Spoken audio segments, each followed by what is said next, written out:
Nú, sumum hefur fundist heldur kalt í lofti, en sannir garðunnendur láta það ekki á sig fá, heldur ganga til starfa, glaðir og reifir. Við í þessum þætti ætlum við að taka nokkra ástríðufulla garðeigendur tali. Einn þeirra Garðar Þrastarsson.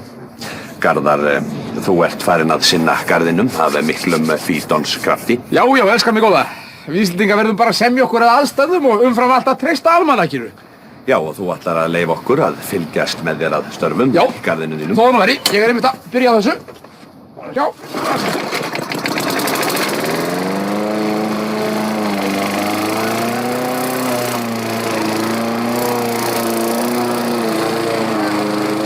Þórður, þú ætlar að setja niður sumarblóm. Já.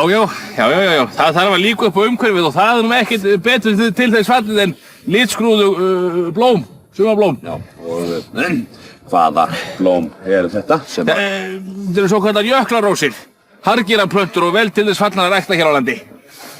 Þannig að þú gerir litla hólu. Já, við byrjum á því að gera litla hólu sem svona rétt nægileg til þess að koma rótinni fyrir. Og þá...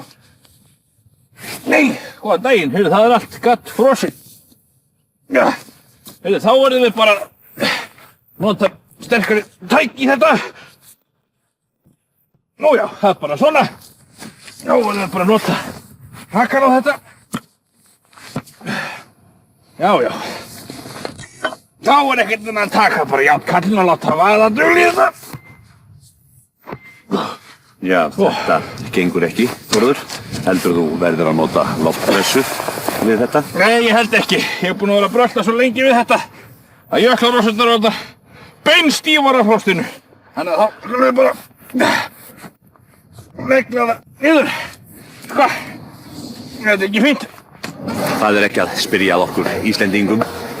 Vorið okkar uppáhalds árstími og flestir reyna að njóta þess út í ystu æsar. Hvað notalegra á vorkvöldi í Reykjavík en að grilla og njóta vorsins? Ég bara spyr.